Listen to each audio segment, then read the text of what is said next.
L'Assemblée va maintenant entendre l'allocution de Son Excellence, Monsieur Edgar Leblanc-Fil, président du Conseil présidentiel de transition de la République d'Haïti. Je prie le protocole de bien vouloir accompagner Son Excellence et je l'invite à s'adresser à l'Assemblée.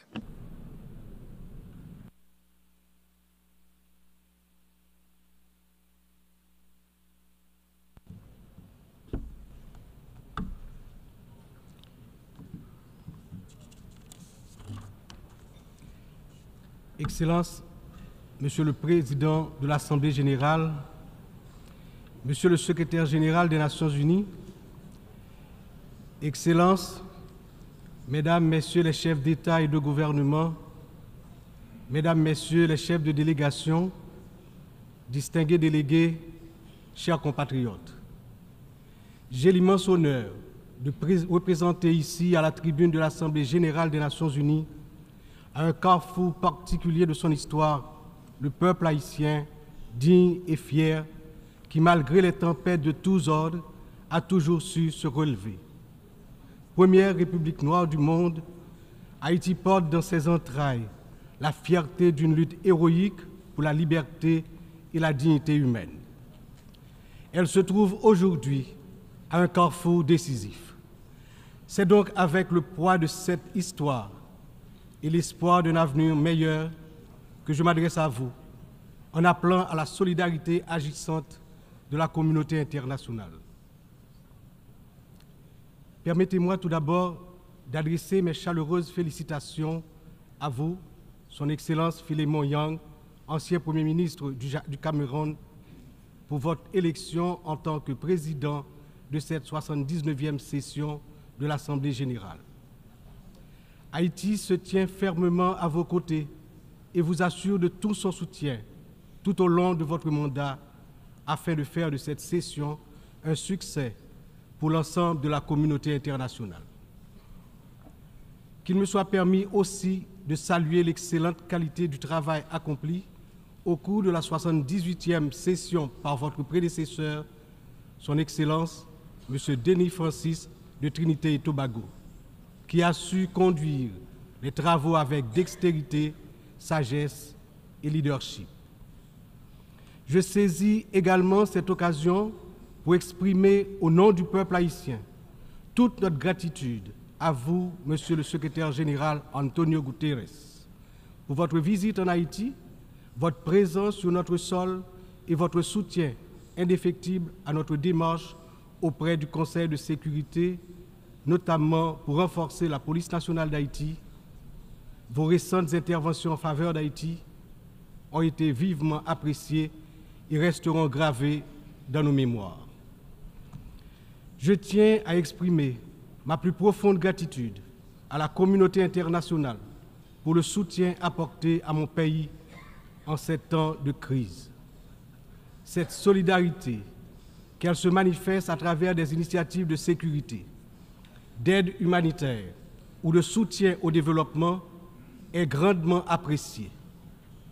Par cette coopération continue et mieux adaptée, Haïti se remettra plus forte, plus résiliente et engagera confiante sa marche assurée vers le développement et le progrès. Je salue ici tous les compatriotes haïtiens à travers le monde qui, tout en restant attachés à leur pays natal, sont obligés de chercher d'autres cieux plus cléments pour gagner leur vie. Tout le monde reconnaît qu'ils sont de rudes travailleurs. Je veux leur dire, partout où ils se trouvent, que le Conseil présidentiel de transition et le gouvernement pensent à eux en attendant que les conditions soient réunies pour qu'ils reviennent au bercail. J'en profite pour saluer Amnesty International et d'autres organismes opérant dans le domaine de la défense des droits humains qui suivent de près les violations des droits des migrants haïtiens à travers le monde. Je me permets, au nom du peuple haïtien, de saluer fraternellement tous les amis d'Haïti qui ont fait preuve de solidarité envers les migrants de notre pays, en particulier ceux résidant à Springfield dans l'Ohio aux États-Unis. La longue histoire d'amitié et de solidarité réciproque entre nos deux nations, depuis notre participation à la bataille de Savannah en 1779, nous permet de dire avec confiance que le peuple américain rejette toute incitation à la haine contre notre communauté. La participation active des immigrés haïtiens à différents niveaux de la vie des États-Unis est tangible et significative. À cet égard, les passions qui émergent naturellement lors d'une campagne électorale ne devraient en aucun cas servir de prétexte à la xénophobie ou au racisme dans un pays tel que les États-Unis, une nation forgée par des immigrants de toutes origines et qui s'est érigée en modèle de démocratie à l'échelle mondiale. Monsieur le Président, Excellences, Mesdames et Messieurs, le thème de cette 79e Assemblée générale, ne laisser personne de côté, agir ensemble pour la paix, le développement durable et la dignité humaine des générations présentes et futures, résonne profondément avec les défis majeurs auxquels le monde est confronté aujourd'hui. Ce thème est un appel urgent à l'unité et à la coopération internationale dans un contexte où les inégalités, les conflits et la crise climatique exacerbent la vulnérabilité de millions de personnes à travers le globe. Alors que de nombreuses nations peinent à atteindre les objectifs de développement durable, il est plus que jamais nécessaire de garantir que toutes les voix, en particulier celles des plus marginalisées, soient incluses dans les processus de décision mondiaux. Cette thématique revêt également une importance capitale dans le contexte de la crise actuelle en Haïti. Il incarne l'essence même de notre lutte pour restaurer la paix et la stabilité, tout en assurant que chaque citoyen haïtien, chaque citoyenne puisse jouir de ses droits fondamentaux. Agir ensemble, comme le souligne le thème, est essentiel pour Haïti, car notre redressement ne peut se faire pleinement sans cette solidarité internationale. Monsieur le Président, Excellences, Mesdames et Messieurs, aujourd'hui notre monde est confronté à des défis d'une ampleur sans précédent, des défis qui préoccupent profondément l'ensemble de la communauté internationale. Les Nations Unies, dans leur mission historique de promouvoir la paix, la sécurité et le développement durable, se retrouvent en première ligne face à des crises qui menacent non seulement des nations isolées, mais l'ensemble de l'humanité. Le changement climatique est sans doute l'un des plus grands périls de notre époque. D'après les données récentes du groupe d'experts intergouvernemental sur l'évolution du climat, la température mondiale a déjà augmenté d'environ 1,1 degré centigrade depuis l'ère pré-industrielle. Cette élévation a provoqué une intensification des phénomènes climatiques extrêmes tels que les ouragans, les sécheresses, les inondations, des catastrophes qui affectent particulièrement les nations les plus vulnérables comme Haïti. En 2023, le Programme des Nations Unies pour le développement a estimé que plus de 100 millions de personnes supplémentaires risquent de basculer dans la pauvreté d'ici à 2030 en raison des effets du changement climatique. Pour Haïti, qui fait partie des pays les moins émetteurs de gaz à effet de serre, mais qui en subit les impacts les plus dévastateurs, cette crise mondiale exacerbe nos difficultés à garantir la sécurité alimentaire, l'accès à l'eau potable et la stabilité économique. Les conflits armés continuent également de semer la destruction et de ravager des vies humaines. Selon le Haut Commissariat des Nations Unies pour les réfugiés, le nombre de personnes déplacées de force a atteint 110 millions en 2023, un chiffre qui n'a jamais été aussi élevé dans l'histoire de l'humanité. Que ce soit en Syrie, en Ukraine ou dans la région du Sahel, ces conflits prolongés exacerbent la pauvreté, détruisent des infrastructures vitales et entraînent des flux massifs de réfugiés. Le monde ne peut rester inactif alors que des millions d'hommes, de femmes et d'enfants fuient les violences en quête de sécurité et de dignité. L'engagement de la communauté internationale est plus que jamais nécessaire pour trouver des solutions diplomatiques et promouvoir des initiatives de consolidation de la paix. Un autre défi majeur concerne les inégalités économiques qui continuent de se creuser. Selon le rapport sur le développement humain 2023 du PNUD, près de 1,2 milliard de personnes vivent encore dans la pauvreté multidimensionnelle, c'est-à-dire qu'elles manquent d'accès à des services essentiels tels que la santé, l'éducation et des conditions de vie décentes. La pandémie de Covid-19 a amplifié ces inégalités, poussant des millions de personnes supplémentaires dans la pauvreté. Pour des nations comme Haïti, l'impact a été dévastateur. Avec un taux de pauvreté des plus élevés, le pays fait face à des défis structurels profonds. Mais ces inégalités ne sont pas seulement un problème haïtien, elles sont un problème mondial qui requiert des réformes économiques globales. En outre, les défis liés à l'insécurité alimentaire se sont intensifiés ces dernières années. Selon l'Organisation des Nations Unies pour l'alimentation et l'agriculture, plus de 735 millions de personnes dans le monde ont souffert de la faim en 2022, une augmentation alarmante qui reflète les perturbations causées par les conflits, les crises économiques et le changement climatique. Haïti, malheureusement, ne fait pas exception. Le Programme alimentaire mondial a récemment souligné que près de la moitié de la population haïtienne est en situation d'insécurité alimentaire aiguë. Cette situation n'est pas seulement une urgence humanitaire, mais une menace pour la stabilité de notre nation. Nous devons travailler ensemble pour renforcer les systèmes agricoles, garantir un accès équitable aux ressources alimentaires et lutter contre la faim de manière concertée et durable. Enfin, les progrès technologiques apportent de nouvelles opportunités, mais également de nouvelles menaces. L'accélération du développement de l'intelligence artificielle, la prolifération des cyberattaques, la désinformation mettent en danger la stabilité des démocraties à travers le monde. Le rapport de l'Union internationale des télécommunications montre que la fracture numérique reste un défi majeur avec près de 2,7 milliards de personnes n'ayant toujours pas accès à Internet en 2023. Haïti étant l'un des pays les moins connectés, doit impérativement bénéficier de soutien pour combler cette fracture numérique et participer pleinement à l'économie mondiale du XXIe siècle. Cette année, Haïti réaffirme son engagement en faveur de la préservation de notre patrimoine commun, les océans. C'est pourquoi j'annonce aujourd'hui avec fierté que Haïti signera l'accord sur la biodiversité marine au-delà des juridictions nationales, adopté le 19 juin 2023 et ouvert à la signature depuis le 20 septembre 2023.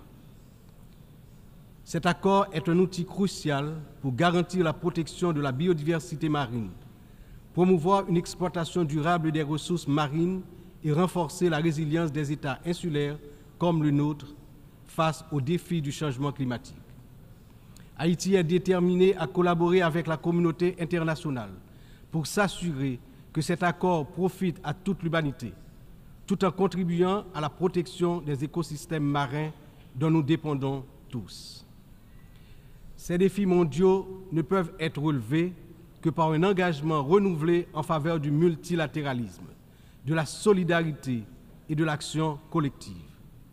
Haïti, malgré ses difficultés, se tient prête à collaborer avec la communauté internationale pour surmonter ces crises et bâtir un avenir où la paix, la justice et la dignité humaine triomphent. Mais nous ne pouvons y arriver seuls. C'est ensemble que nous devons agir pour garantir que personne ne soit laissé de côté. Excellences, Mesdames, Messieurs, en proclamant l'indépendance d'Haïti le 1er janvier 1804, le général Jean-Jacques Dessalines, père fondateur de notre patrie, a donné aux droits de l'homme leur caractère universel. En d'autres termes, avec le triomphe de la révolution haïtienne de 1804, Ayant lancé le processus de démantèlement de l'ordre colonial et esclavagiste, les droits de l'homme ont cessé d'être uniquement les droits de l'homme blanc pour devenir les droits de tous les hommes, de toutes les femmes, c'est-à-dire les droits de l'humanité tout entière.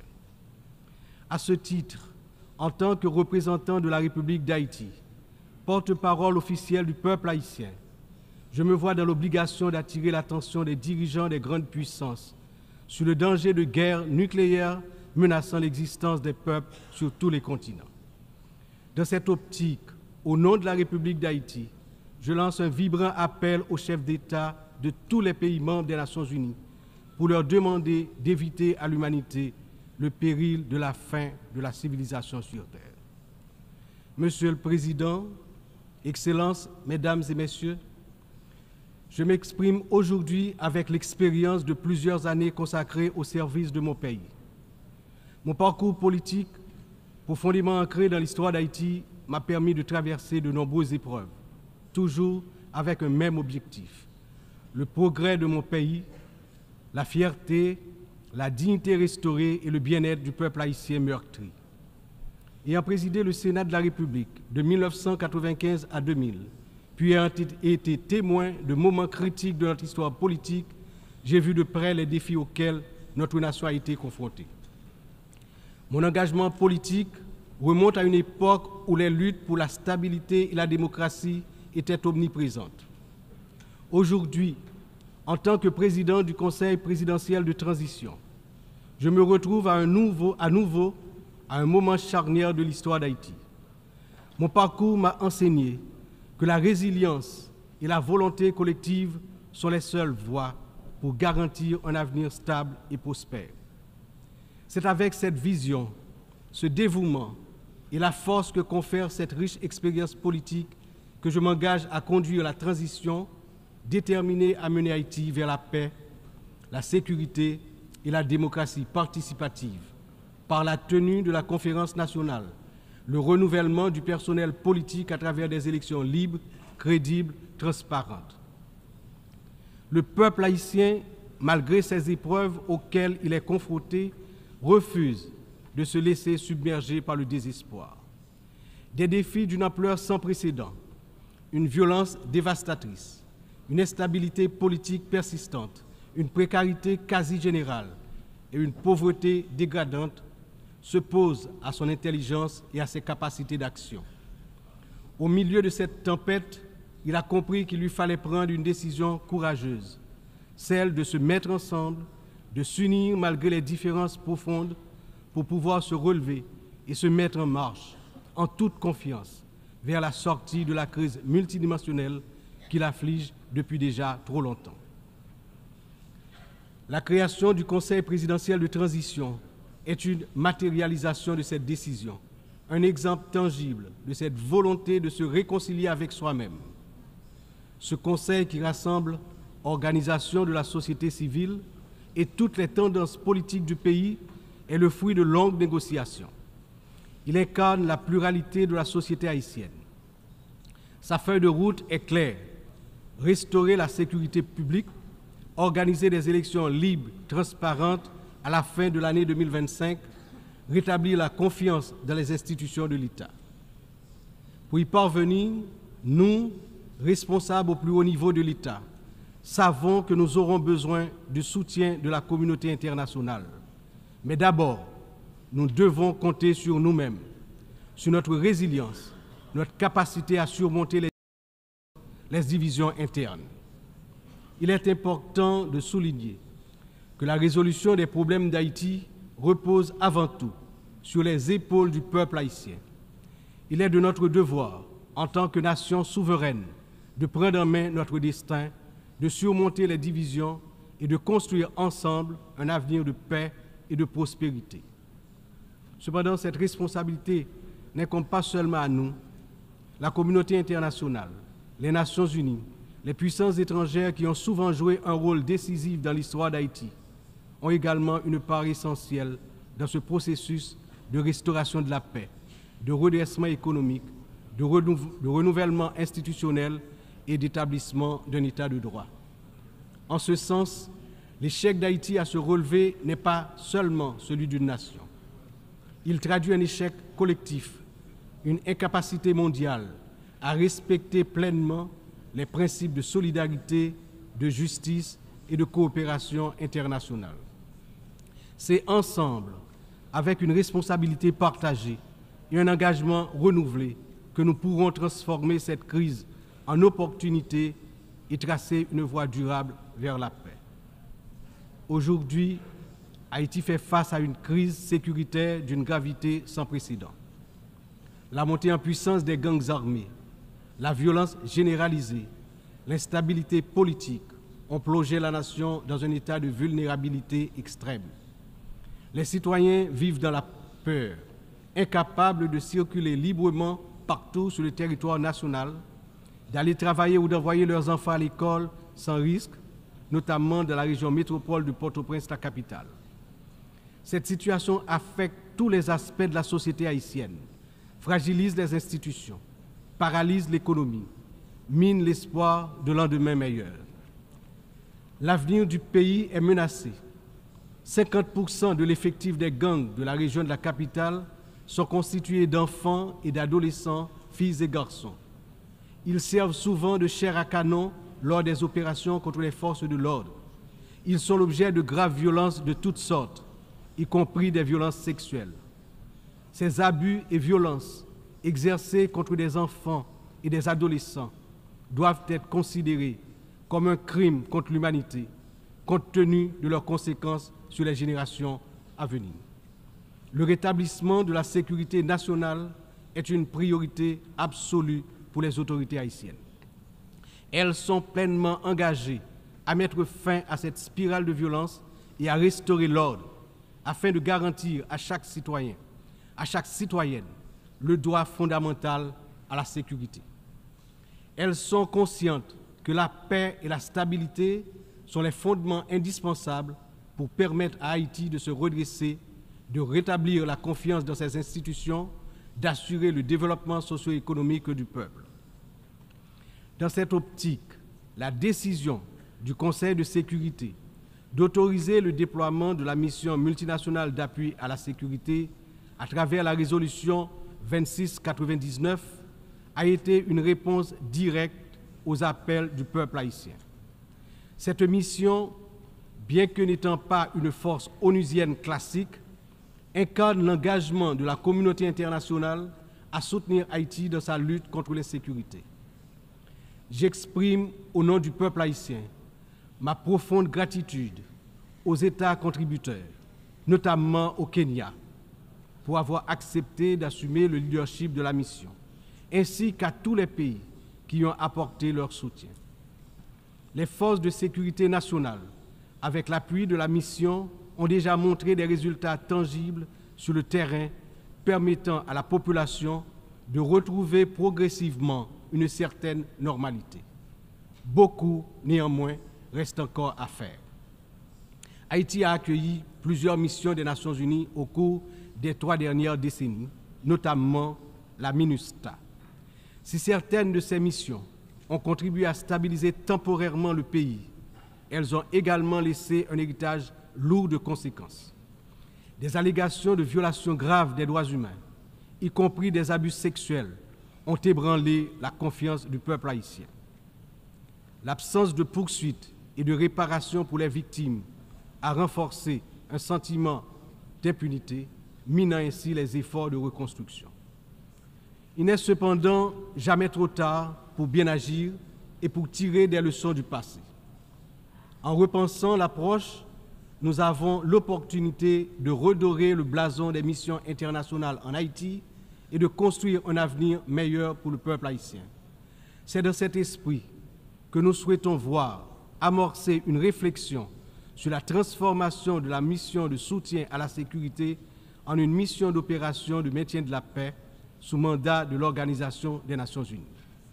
Cette transformation permettrait non seulement de sécuriser un financement plus stable et d'élargir les capacités de la mission, mais également de renforcer l'engagement des États membres en faveur de la sécurité en Haïti.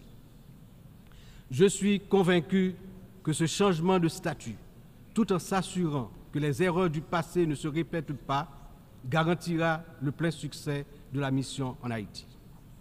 Excellences, Mesdames et Messieurs, je me tiens aujourd'hui devant cette Assemblée en tant que voix de la République d'Haïti, pays dont l'histoire est inextricablement liée aux idéaux de liberté et de justice que nous célébrons tous ici. Mais Haïti, la première nation noire indépendante du monde, est aussi la grande victime d'une injustice historique qui a non seulement retardé son développement, a aussi marqué son peuple d'un fardeau dont les répercussions se font encore sentir. En 1825, à peine 21 ans après avoir gagné sa liberté au prix d'une lutte héroïque, Haïti a été contrainte de payer une dette colossale à la France, pays colonisateur, en échange de la reconnaissance de son indépendance. Cette rançon imposée sous la menace a siphonné les ressources de la jeune nation, la plongeant dans un cycle infernal d'appauvrissement dont elle peine toujours à sortir. Cette dette a été une forme de punition pour sa hardiesse à se libérer des chaînes de l'esclavage et hisser l'être haïtien à la dignité de l'homme. Elle a été une pénalité injuste qui a asphyxié le potentiel économique et social du peuple noir d'Haïti pendant des générations.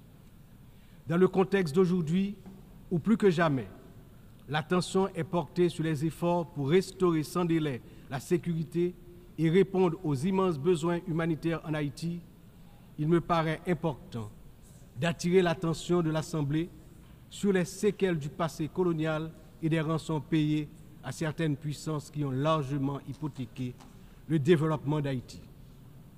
Il n'est pas sans intérêt de rappeler qu'Haïti a été le seul pays à avoir payé pour son indépendance, obtenue pourtant dans le feu et dans le sang. À la veille du bicentenaire de cet événement inédit dans l'histoire du monde, n'est-il pas venu le moment de la restitution des montants consentis? À cet égard, mon pays s'est félicité des propositions formulées par un certain nombre de gouvernements et également certaines agences des Nations Unies pour des actions concrètes en vue de la reconnaissance, la réparation et la restitution des torts du passé.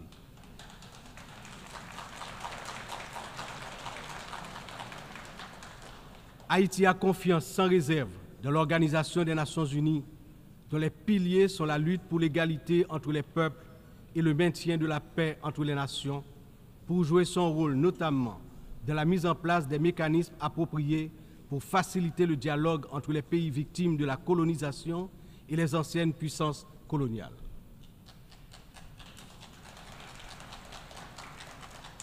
Ici, à cette 79e session de l'Assemblée générale, Haïti est par mon entreprise, non pas simplement pour revendiquer une réparation, mais pour poser une question de principe, celle de la justice immanente. Ma démarche est résolument engagée, structurée et bien documentée. Le Comité national de restitution et réparation, en collaboration avec la Commission des réparations de la CARICOM, a déjà entrepris des travaux exhaustifs sur ce sujet. Nous demandons la reconnaissance d'une dette morale et historique et la mise en œuvre de réparations justes et appropriées qui permettront à notre peuple de se libérer des chaînes invisibles de ce passé injuste.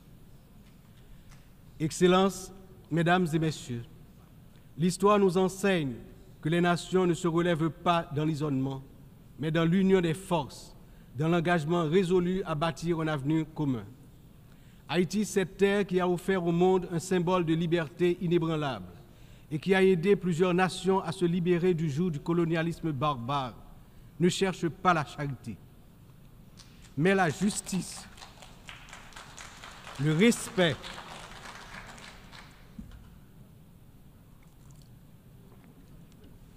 de sa dignité et de son droit à une existence digne et prospère.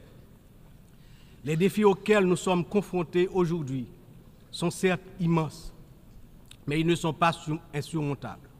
Il exige de nous tous une vision partagée, un sens profond de notre humanité commune et la détermination à transformer les crises en occasion de renouveau. Chaque nation, grande ou petite, riche ou vulnérable, porte une part de l'avenir collectif entre ses mains. C'est dans cette interdépendance que réside la force véritable du multilatéralisme. Que ce débat général soit le moment où nous réaffirmons notre engagement indéfectible envers la paix, la dignité humaine et le développement durable, car ce que nous faisons aujourd'hui résonnera dans les siècles à venir. L'histoire jugera la manière dont nous aurons su répondre aux défis de notre temps. Ensemble, dans un esprit de solidarité et de coopération, nous pouvons et nous devons construire un avenir où aucun peuple, aucune nation ne sera laissé pour compte. Vive Haïti, vive la coopération internationale. Demain, un autre pays, demain, un autre monde. Je vous remercie pour votre attention.